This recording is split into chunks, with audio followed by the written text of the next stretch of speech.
ज्यादा बन गए। हनुमान जी ने संदेश दिया लोगों को। हनुमान संदेश देते हैं कि नारी को तुम बड़ा बन के नहीं जीत पाओगे।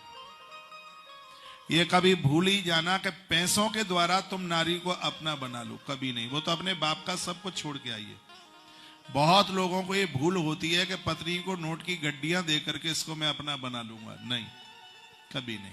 नारी आपसे आदर मांगती है, नारी आपसे सम्मान मांगती है। नारी ये चाहती है कि पति की आंख में मेरी कदर हो। वो तो बाजारू स्त्रियां हैं जो पैसे के ऊपर बिकती हैं। संभ्रांत परिवार की बेटी जिस घर की बहू आई बन के आई है, वो पैसों से नहीं, वो आपकी सहजता, आपके सदाचार से वो प्रसन्न होने वाली है, पैसों से नहीं। नारी को तुम बड़ा बन करके कभी जीत ही नहीं पाओगे। इसलिए मैं कहता हूं, घर में डीएम बन के मत आइए, डीएम की पोस्ट वहीं छोड़ के आओ। घर में उद्योगपति बन के मत आइए, घर में थानेदार और इंजीनियर बन के मत आइए। घर में जब प्रवेश करो तो किसी का बेटा बन के आओ, किसी का पति बन के आओ, किसी का पुत्र बन के आओ, किसी का भाई बन के आओ, किसी का पति बन करके आओ। लेकिन होता यह है कि घर में अभिमान के पद प्रतिष्ठा के साथ ही अंदर प्रवेश किया जाता है। इसलिए तलाक हो रहे हैं, सब हो रहा है। उसको लगता है कि ऑफिस में लोग मेरी इतनी कदर करते हैं, घरवाली मेरी कदर नहीं करती। अरे ऑफिस के लिए तुम मालिक हो, उसके लिए तुम बॉस हो, लेकिन घरवाली के तो तुम पति हो भाई। और उसके सामने तुम थानेदारी गिरी दिखाओगे तो गड़बड़ होगा कि नहीं होगा। हनुमान जी सुरसा के सामने छोटे बन गए, तो इसका मतलब यह है कि परिवार में जो जितना छोटा बनेगा, परिवार में वही उतने आनंद के साथ जी पाएगा, बड़ा बन करके नहीं जी पाएगा। नारी को तो तुम पुत्र बन के जीत लोगे, नारी को तुम बेटा बन करके जीत लोगे, और नारी को तुम भाई बन करके जीत लोगे नारी को। तो हनुमान जी ने मां कह करके संबोधन किया। क्या अद्भुत बात कही। मां कहा, राम काज कर फिर मैं आवो, सीता की सुध प्रभु सुनावो, तब तब बदन पैठियो आई, सत्य कहो मो जान दे माई। माई कह करके कहा, मां सत्य कहता हूं, मुझे जाने। सत जो जन त्यानन कीना,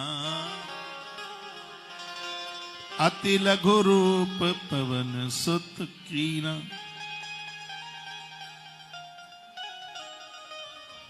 जब ये 100 योजन की हुई तो हनुमान जी इतने छोटे बन गए कि इसके मुख में घुस गए, अंदर प्रवेश कर गए।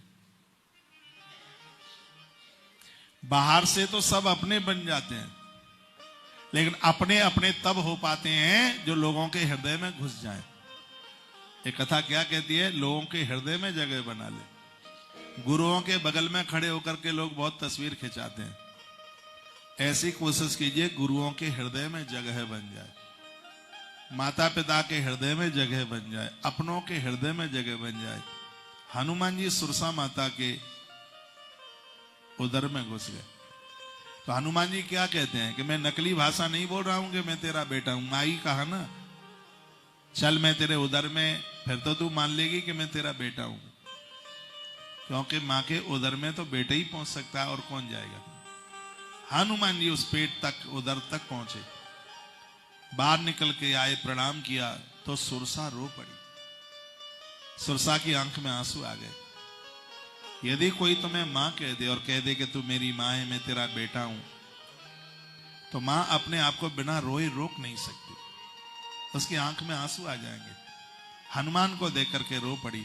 और माताओं के पास तो देने के लिए आशीर्वाद ही होता है, आशीष दिया।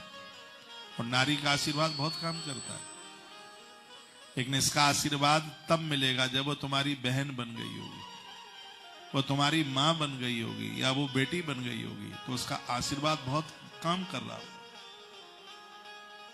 और हनुमान जी ने बेटा बन करके माता सुरसा का आशीर्वाद ले लिया। राम काज तुम करियहु, तुम बल बुद्धि निधान, आशीष दे गई सो। यहां भी हनुमान जी हर्ष चले। हनुमान कितनी बड़ी आपदा, दिक्कत, परेशानी आई तो भी हनुमान जी का हर्ष कम नहीं हुआ, उत्साह कम नहीं हुआ, प्रसन्नता कम नहीं हुई। आप लोग थोड़ी सी दिक्कतें परेशानी आ जाए तो झुलस जाते हैं, हाय अम्मा अम्मा अब क्या होगा, इतनी आफत आ गई, इतनी दिक्कत आ गई। अपने उत्साह को कम, अपनी प्रसन्नता को, अपने हर्ष को कभी कम मत होने दीजिएगा। भरद्वाज ने याज्ञवल्क्य को पूछा कि हनुमान जी ने आगे किया क्या। अब बेंगलोर की पवित्र व्यासपीठ से कल निवेदन किया करेंगे कि हनुमान जी ने आगे क्या किया।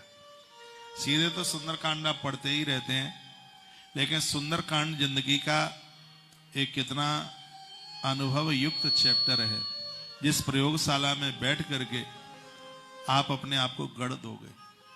जीवन जीना हम सीख लेंगे, हम भटकेंगे नहीं। चाहे स्त्री पुरुष, छोटा बूढ़ा युवा कोई भी हो, ये समझ लीजिएगा कि सुंदरकांड हर मानव के लिए किसी प्रयोगशाला से कम नहीं है। ऐसा जीवन मिलता है, सुंदरकांड को पढ़कर पूरा जीवन ही सुंदर बन जाता है।